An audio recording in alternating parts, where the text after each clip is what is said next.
నమస్తే, welcome to Disha TV. కేంద్ర home సహాయ శాఖ మంత్రి బండి సంజయ్ గారి కుమారుడు ఎవరైతే బండి భగీరథ ఉన్నాడో తన కేసులో రోజుకో ట్విస్ట్ వస్తూ ఉంది. ఎప్పుడైతే నమోదైందో అక్కడ బండి సంజయ్ యొక్క వర్గం కూడా ఎప్పుడు కూడా ఆ అమ్మాయికి మైనర్ కాదు మేజర్ అని చెప్పడం జరిగింది. సో మైనర్ ఆ మేజర్ అనే చర్చకు ఈరోజు పోలీసులు ముగింపు పలికారు.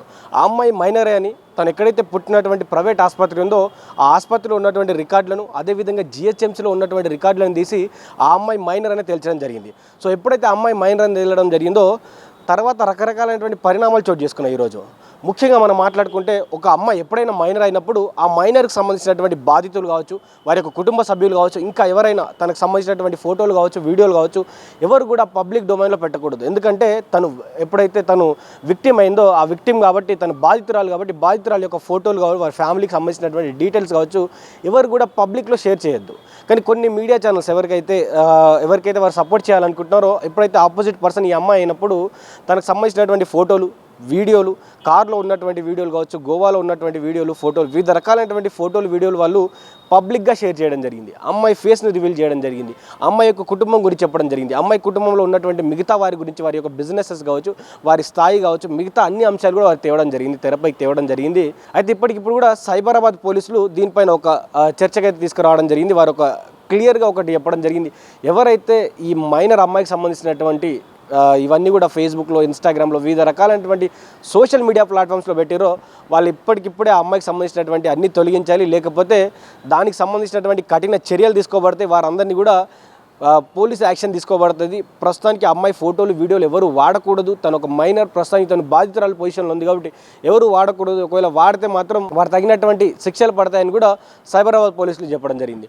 ఇంకో విషయం, ఇటు బండి సంజయ్కి సంబంధించినటువంటి ఎప్పుడైతే సిటీ సివిల్ కోర్టుని ఆశ్రయించడం జరిగిందో అక్కడ కూడా ఒక కీలక పరిణామం చోటు చేసుకుంది. ఆయన ఏం చెప్తా ఉన్నాడంటే, నా కొడుకు పైన ఉన్నటువంటి ఏదైతే కేసు ఉందో పోక్సో కేసు, ఆ పోక్సో కేసుకి నాకు సంబంధం లేదు.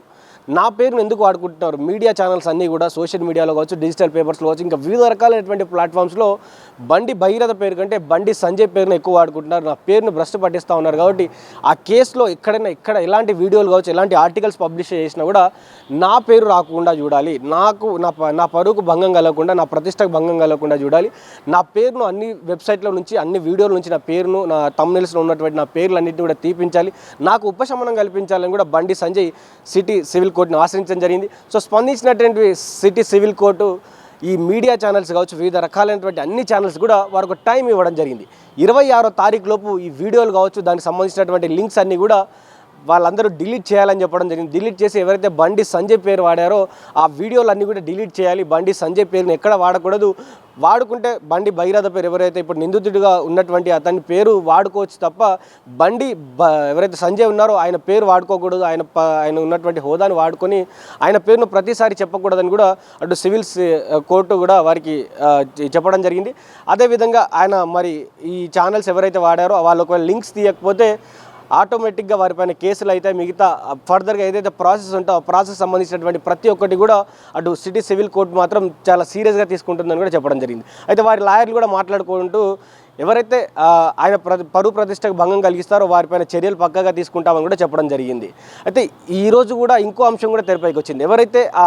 ఎవరైతే బాధితురాలు ఉన్నారో వాళ్ళ అమ్మ కూడా ఒక లెటర్ రిలీజ్ చేయడం జరిగింది. ఒక మైనర్ అమ్మాయి కాకపోతే మేము ఎందుకు ఇంత రిస్క్ తీసుకొని బయటికి వస్తాం? ఏదైతే తను ఒక 5 పేజీల లెటర్ రిలీజ్ చేయడం జరిగింది. ఆ లెటర్లో వివరాలు మొత్తం చెప్పడం జరిగింది. అంటే ఏ రోజు కలిశారు, ఎక్కడ పోలీస్ స్టేషన్కి వెళ్ళారు, పోలీస్ స్టేషన్కి వెళ్ళిన తర్వాత ఏం మాట్లాడారు, ఏం జరిగింది అనేది కూడా ఒకసారి తను క్లియర్గా చెప్పడం జరిగింది. ఏ రోజున మేము పోలీసులను ఆశ్రయించాం, ఎంతమంది పోలీసులు మమ్మల్ని ఎంతసేపు వెయిట్ చేయించిన తర్వాత ఎట్టకేలకు కేసు నమోదు చేశారు. వివిధ రకాలైనటువంటి ఆధారాలు ఇచ్చిన తర్వాత కేసు నమోదు చేశారు. కేసు నమోదు చేసిన తర్వాత కూడా అంత పెద్దగా పట్టించుకున్నటువంటి పరిస్థితి. తర్వాత మేము కొద్దిగా మీడియా అది ఇక్కడ వెళ్ళడం ద్వారా అప్పుడు పోలీసులు పట్టించుకున్నారు, అప్పుడు పూర్తి స్థాయిలో కేసు నమోదు చేశారని కూడా చెప్పడం జరిగింది. గతంలో సంగప్ప మిగతా ఎవరైతే ఉన్నారో వారెవరు మధ్యలో రాయబారం చేయడానికి వచ్చినటువంటి వారందరూ కూడా వారి పేర్లు కూడా చెప్పడం జరిగింది. మిగతా అంశాలు ఏవైతే జరిగినో, ఎప్పుడైతే బండి భగీరథ ఏం జరిగింది స్టోరీ మొత్తం కూడా ఆమె 5 పేజీల లెటర్లో చెప్పడం జరిగింది. అయితే తను కూడా రిక్వెస్ట్ చేసింది, మా ఫ్యామిలీ ఫోటోలు, మా ఫ్యామిలీలో ఉన్నటువంటి మా అమ్మాయి ఫోటోలు, ఇంకెవరి ఫోటోలు, మా కుటుంబానికి సంబంధించినటువంటి పరువు ప్రతిష్టలు తీసే విధంగా ఎవరు కూడా మా ఫోటోలు, వీడియోలు పబ్లిక్గా పెట్టకూడదు, మమ్మల్ని ఇబ్బంది పెట్టొద్దు అని కూడా తాను కూడా వేడుకోవడం జరిగింది. అయితే ఈరోజు మొత్తానికి మాత్రం ఈ ఫోటోలు, వీడియోలు, ఈ లింక్స్ పేర్లు వాడుకోవడం మీదనే నడుస్తూ ఉంది.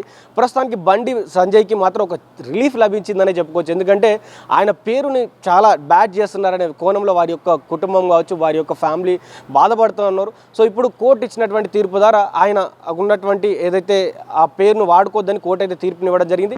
ఇటు బండి సంబంధించినటువంటి ఈ కేసులో మొత్తం ఇప్పటికైతే ప్రస్తుతానికి తనకు ఒక చిన్న రిలీఫ్ అయితే లభించింది. కానీ అటు అమ్మాయి సంబంధించినటువంటి వివరాలు కూడా పెట్టకూడదని అటు సైబరాబాద్ పోలీసులు కూడా చెప్పడం. అంటే అమ్మాయి వివరాలు కావచ్చు, అక్కడ అబ్బాయి యొక్క తండ్రి వివరాలు కానీ సోషల్ మీడియాలో ఎక్కడ పెట్టకూడదు, వారి ఫోటోలు వాడకూడదు, వారి పేర్లు వాడకూడదు అని చెప్పింది. మరి చూద్దాం అసలు ఈరోజు బండి భగీరథ సంబంధించినటువంటి అత్యంత కీలకమైనటువంటి కేసు కూడా హీరింగ్ కొద్దిసేపట్లో ఉంది.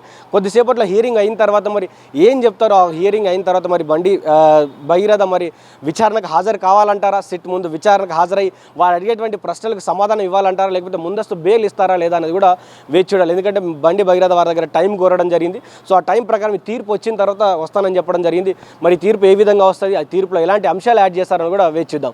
మరి అమ్మాయి వాళ్ళ అమ్మ కూడా రిక్వెస్ట్ చేసింది, ఇటు అబ్బాయి వాళ్ళ బండి సంజయ్ వారు కూడా రిక్వెస్ట్ చేయడం జరిగింది. తన పేరును కానీ వారికి సంబంధించినటువంటి కుటుంబ వివరాలు కూడా ఎక్కడ వాడద్దని చెప్పడం జరిగింది. సో మీడియా ఛానల్ అందరికీ కూడా ఇటు హైదరాబాద్ పోలీసులు, అటు సిటీ సివిల్ కోర్టు కూడా సమన్లు జారీ చేయడం జరిగింది. ఎవరు కూడా వారి యొక్క పేర్లను వాడకూడదు, వారి యొక్క ఫోటోలను వాడకూడదని చాలా స్ట్రిక్ట్గా చెప్పడం జరిగింది. ఒకవేళ 26వ తారీఖు లోపు ఫోటోలను కనుక ఒకవేళ డిలీట్ చేయకపోతే, ఆ వీడియోలు, థంబ్నెయిల్స్, ఇంకా ఆర్టికల్స్ ఏమన్నా ఉన్నా కూడా అవి డిలీట్ చేయకపోతే కఠినమైనటువంటి చర్యలు ఉంటాయని కూడా చెప్పడం జరిగింది.